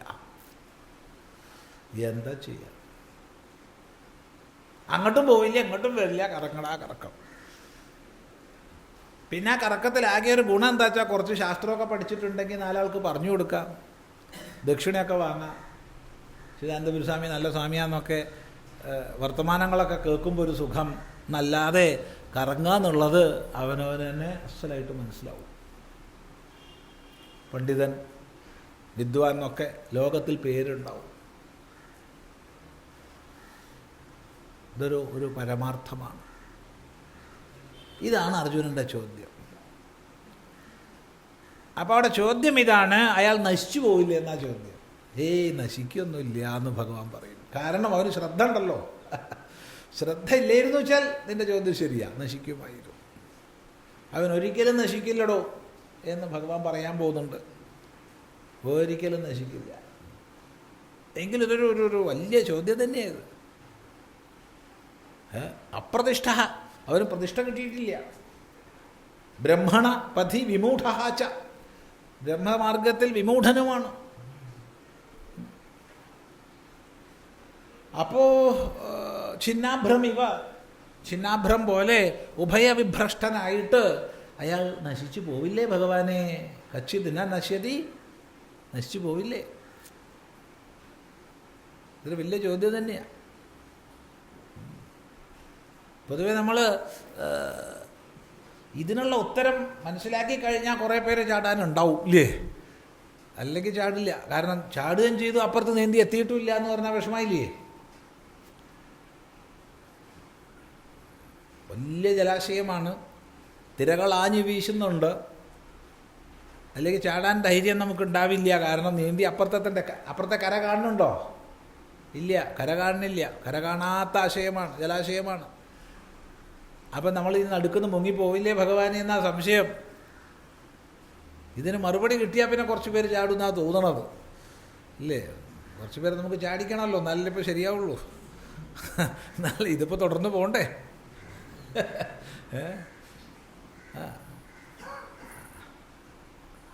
അപ്പം അതുകൊണ്ട് അയാൾ ഉഭയവിഭ്രഷ്ടനായി പോവില്ലേ എന്ന് ചോദ്യം. ഏതന്മേ സംശയം, എൻ്റെ ഈ സംശയം, മേ എൻ്റെ, ഏതത് സംശയം, ഈ സംശയം, ഛേത്തുമർഹസി, ഛേദിക്കാൻ നിനക്ക് അർഹതയുണ്ട്, നീ ഛേദിക്കണം. ഈ സംശയത്തെ ഒന്ന് മുറിച്ചു തരണം, ഇല്ലാണ്ടാക്കി തരണം, തീർത്ത് തരണം. ഹേ കൃഷ്ണ, ഈ സംശയം എങ്ങനെ നീക്കണം? അശേഷത. കാരണം ഈ കുറച്ച് സംശയം ശേഷിച്ചാൽ പിന്നെ അത് വീണ്ടും പൊട്ടിമുളയ്ക്കും. ഇപ്പം നമ്മൾ പറഞ്ഞു കൊടുക്കുമ്പോൾ, ഒരു സംശയത്തിന് മറുപടി പറഞ്ഞു കൊടുക്കുമ്പോൾ കുറച്ച് ബാക്കി വെച്ചിട്ട് പറഞ്ഞു കൊടുത്താൽ ഒരു ഗുണം എന്താണ്? അവൻ പിന്നെയും വരും, അപ്പോഴും ദക്ഷിണ കിട്ടും. അപ്പോഴും പറഞ്ഞു കൊടുക്കുമ്പോൾ അപ്പോഴും കുറച്ച് ബാക്കി വെക്കണം, എന്നാൽ പിന്നെയും വരും. അപ്പം അങ്ങനെ ആയിക്കഴിഞ്ഞാൽ പ്രശ്നമാണ്. അപ്പോൾ അതെങ്ങനെ വേണം? അശേഷത, പൂർണ്ണമായിട്ട് ഈ സംശയത്തെ ഛേദിക്കണം, പൂർണ്ണമായിട്ട്. ആഹാ, നിങ്ങൾക്ക് എന്നാൽ വേറെ എവിടെയെങ്കിലും പോയി ചോദിച്ചൂടെ? എൻ്റെ അടുത്ത് തന്നെ വന്ന് ചോദിക്കണോ? അപ്പം അർജുനൻ പറയാണ്, ത്വദന്യ, നീ അല്ലാതെ വേറൊരാൾ അസ്യ സംശയസ്യ ഈ സംശയത്തിൻ്റെ ഛേത്താവ് നഹി ഉപപദ്യതേ ലഭിക്കപ്പെടുന്നില്ല. ഭഗവാനെ കൃഷ്ണ, നീ അല്ലാതെ ഈ സംശയം തീർത്തു തരാൻ വേറെ ആരും ഇല്ല. എൻ്റെ അറിവിൽപ്പെട്ടിടത്തോളം നീ അല്ലാതെ ഈ സംശയം നീക്കാൻ പ്രാപ്തനായ വേറൊരാളില്ല. അങ്ങനെയുള്ള നിന്നെ കിട്ടിയിട്ടുണ്ട്, ഇനി ഞാൻ വെറുതെ വിടുവോ? അതാണ് ത്വദന്യഃ അസ്യ സംശയസ്യ ഛേത നഹി ഉപപദ്യതേ. ഈ സംശയം തീർത്തു തരാൻ പ്രാപ്തി ഉള്ള ഒരാൾ നീ അല്ലാതെ വേറൊരാൾ ഇല്ല. നഹി ഉപപദ്യതേ, ലഭിക്കുന്നില്ല. അതുകൊണ്ട് ഈ സംശയം ഒന്ന് നീക്കി തരണേ എന്ന് പ്രാർത്ഥിക്കുകയാണ്. വ്യക്തമാണല്ലോ ഇല്ലേ? നോക്കൂ, അയതിഹി അപ്രയത്നവാൻ യോഗമാർഗേ ശ്രദ്ധയാ ആസ്തിക്യബുദ്ധിയാ ച ഉപേതഃ യോഗാത് അന്തകാലേ അപി ചലിതം മാനസം മനോ യസ്യ സ ചലിതമാനസഃ ഭ്രഷ്ടസ്മൃതിഃ സ അപ്രാപ്യ യോഗസംസിദ്ധിം യോഗഫലം സമ്യക് ദർശനം കാം ഗതിം ഹേ കൃഷ്ണ ഗച്ഛതി. കച്ചിത് കിം ന ഉഭയവിഭ്രഷ്ടഃ കർമ്മമാർഗാദ് യോഗമാർഗാദ് ച വിഭ്രഷ്ടഃ സൻ ഛിന്നാഭ്രമിവ നശ്യതി കിം വാ ന നശ്യതി. അപ്രതിഷ്ഠഃ നിരാശ്രയഃ ഹേ മഹാബാഹോ വിമൂഢഃ സൻ ബ്രഹ്മണഃ പഥി ബ്രഹ്മപ്രാപ്തിമാർഗേ. ഏതത് മേ മമ സംശയം കൃഷ്ണ ഛേത്തും അപനേതും അർഹസി അശേഷതഃ ത്വദന്യഃ ത്വത്തഃ അന്യഃ ഋഷിഃ ദേവോ വാ ഛേത നാശയിത സംശയസ്യ അസ്യ നഹി യസ്മാദ് ഉപപദ്യതേ സംഭവതി അതഃ ത്വം ഏവ ഛേത്തും അർഹസി ഇത്യർത്ഥഃ. അയതിഃ അപ്രയത്നവാൻ യോഗമാർഗേ ശ്രദ്ധയാ ആസ്തിക്യബുദ്ധിയാ ച ഉപേതഃ യോഗാത് അന്തകാലേ അപി ചലിതം മാനസം മനഃ യസ്യ സഹ ചലിതമാനസഃ ഭ്രഷ്ടസ്മൃതിഃ സഹ അപ്രാപ്യ യോഗസംസിദ്ധിം യോഗഫലം സമ്യക് ദർശനം കാം ഗതിം ഹേ കൃഷ്ണ ഗച്ഛതി.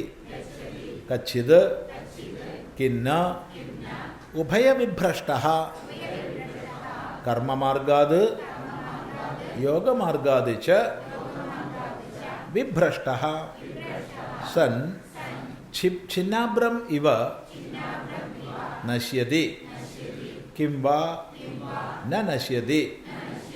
അപ്രതിഷ്ഠഃ നിരാശ്രയഃ ഹേ മഹാബാഹോ വിമൂഢഃ സൻ ബ്രഹ്മണഃ പഥി ബ്രഹ്മപ്രാപ്തിമാർഗേ. ഏതത് മേ സംശയം കൃഷ്ണ ഛേത്തും അപനേതും അർഹസി അശേഷതഃ ത്വദന്യഃ ത്വത്തഃ അന്യഃ ഋഷിഃ ദേവോ വാ ഛേത നാശയിത സംശയസ്യ അസ്യ നഹി യസ്മാദ് ഉപപദ്യതേ സംഭവതി അതഃ ത്വം ഏവ ഛേത്തും അർഹസി ഇത്യർത്ഥഃ. ഇവിടെ ഗീതാപ്രസിൻ്റെ പുസ്തകം നോക്കണവർ ശ്രദ്ധിക്കുക. അവിടെ യസ്മാദ് എന്നുള്ളത് യസ്യാദ് എന്നാണ്, അത് തിരുത്തണം. യസ്മാദ് എന്നാക്കണം ഗീതാപ്രസിൻ്റെ പുസ്തകം. അപ്പോൾ അയതിഹി സാധനാമാർഗത്തിൽ പരിശ്രമിച്ചു, പക്ഷെ പരിപൂർണമായി ഇന്ദ്രിയ നിയന്ത്രണം മനോനിയന്ത്രണം നേടാൻ കഴിഞ്ഞില്ല. ഒട്ടു വേണ്ടതുപോലെ പ്രയത്നിക്കുന്നുമില്ല. മുമ്പ് പ്രയത്നിച്ചതുപോലെ പ്രയത്നിക്കുന്നില്ല. അങ്ങനെയാണല്ലോ ഇല്ലേ? അങ്ങനെ പൊതുവെ അങ്ങനെയല്ലേ? ഒരു വീട്ടിലൊരു പശുവിനെ വാങ്ങിക്കഴിഞ്ഞാൽ പുതിയൊരു പശുവിനെ വാങ്ങിക്കഴിഞ്ഞാൽ എന്താ സ്ഥിതി? അതിനെ തിന്നാൻ പോലും സമ്മതിക്കില്ല. അതിനെ കയറെടുത്ത് കൊണ്ട് അവിടുന്ന് വലിച്ച് ഇവിടുന്ന് വലിച്ച് ദിവസം അതിനെയും കൊണ്ട് നടക്കുക. ഒരു 3 ദിവസമായി നോക്കട്ടെ, പിന്നെ തീറ്റാനൊക്കെ കൊണ്ടുപോകും. ഒരാഴ്ച കഴിഞ്ഞ് നോക്കട്ടെ, ഒരു മാസം കഴിഞ്ഞാൽ തൊഴുത്തുനിന്ന് അഴിക്കാൻ തന്നെ തയ്യാറല്ല.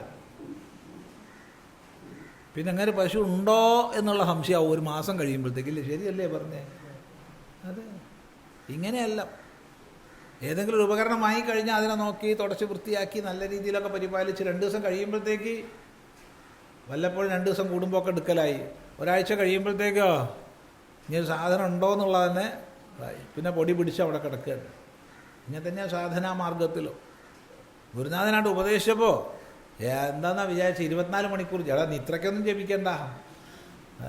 പിന്നെ ഒരാഴ്ച കഴിഞ്ഞ് നോക്കുമ്പോൾ ജപിക്കുന്നുണ്ടോ? അല്ല എന്ത് ചെയ്യുമ്പോൾ ചോദിച്ചു. അത് സ്വഭാവമാണ്. അപ്പോൾ ആദ്യം ഉള്ളതുപോലുള്ള പ്രയത്നമൊന്നും ഇല്ല. അപ്പോൾ അതാണ് അപ്രയത്നവാൻ.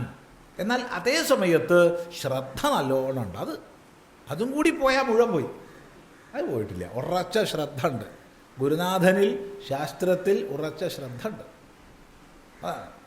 ശ്രദ്ധയാ ആസ്തിക്യ ബുദ്ധിയാച്ച ഉപേത.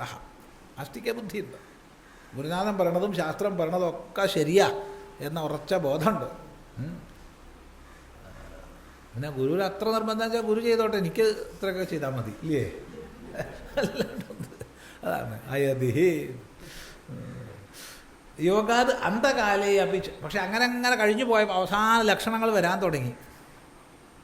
അപ്പോഴാണ് ഓർമ്മിക്കുക, ഭഗവാനെ ഗുരുനാഥൻ പറഞ്ഞൊന്നും ചെയ്തില്ലല്ലോ, ഇനിയിപ്പോൾ വല്ലതും ചെയ്യാൻ പറ്റുമോ? മറ്റവനൊക്കെ തുടങ്ങി, ഊർധൻ വലിയൊക്കെ തുടങ്ങി. ശ്വാസത്തിന് തടസ്സം വന്നു, പണ്ടത്തെ പോലെ പറ്റണില്ല. അപ്പോഴാ ചിന്തകൾ വരാൻ തുടങ്ങിയത്. ഭഗവാനെ അപ്പുറം എത്തിയില്ല, ഇപ്പുറം എത്തിയില്ല, എന്താ ഇപ്പം ചെയ്യാം?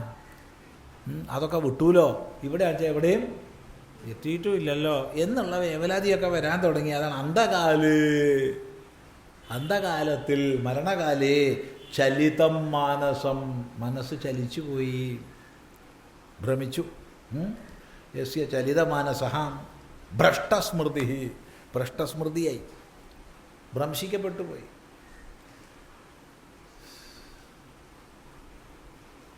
ഇതിപ്പോൾ നമുക്കിവിടുന്ന് പറയാൻ വളരെ എളുപ്പമാണ്.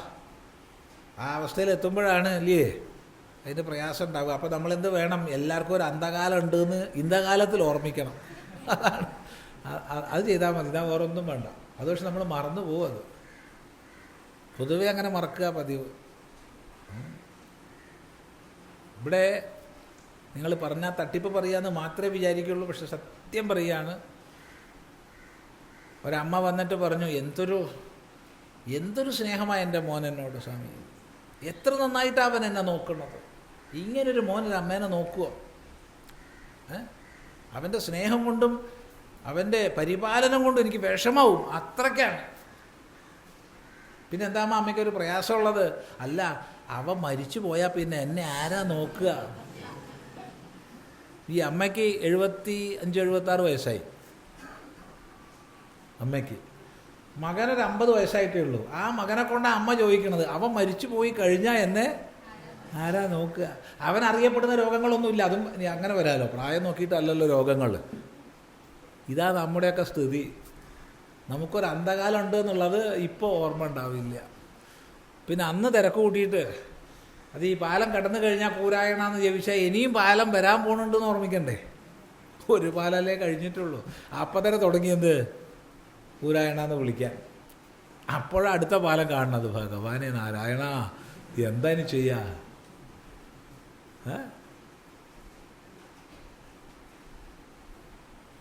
അതാണ്. അപ്പം മരണകാലം ഏകദേശം അടുത്ത് തുടങ്ങി. അപ്പോഴാണ് ചലിതമാനസ്കനായിപ്പോയി, ഭ്രഷ്ടസ്മൃതിയായി. അപ്രാപ്യ യോഗസംസിദ്ധിയും, യോഗസംസിദ്ധിയോട്ട് നേടിയിട്ടുമില്ല. യോഗഫലം സമ്യക് ദർശനം ന ലബ്ധം. സമ്യക് ദർശനത്തിലേക്കൊന്നും എത്തിയില്ല, ശരിയായ ജ്ഞാനത്തിലേക്ക് ഉയർന്നില്ല. അപ്പം എന്ത് ഗതിയാ കൃഷ്ണ അയാൾക്ക് ഉണ്ടാവുക? കാം ഗതിയും ഗച്ഛതി ഹേ കൃഷ്ണ. കച്ചിത് കിന്ന ഉഭയവിഭ്രഷ്ട. ഉഭയവിഭ്രഷ്ടനായിട്ട് അപ്പുറത്തും പുറത്തും വിഭ്രഷ്ടനായിപ്പോയി. അത് നേരത്തെ പറഞ്ഞു. കർമ്മമാർഗാത് യോഗമാർഗാത്. കർമ്മമാർഗത്തൊന്നും വിട്ടു, യോഗമാർഗത്തൊന്നും വിട്ടു. അങ്ങനെയായിട്ട് ഛിന്നാഭ്രമിവ നശ്യതി കിംവാന നശ്യതി, ഛിന്നമേഘം പോലെ അവന് നശിച്ചു പോവുകയോ അല്ല നശിക്കാതിരിക്കുകയോ? എന്താ കാരണം? അപ്രതിഷ്ഠ, നിരാശ്രയനാണ്, ബ്രഹ്മനിഷ്ഠനായിട്ടില്ല. ഇപ്പുറത്ത് ലോകനിഷ്ഠ വിടുകയും ചെയ്തു. ഏതെങ്കിലും ഒന്നിലും നിഷ്ഠ വേണ്ടേ?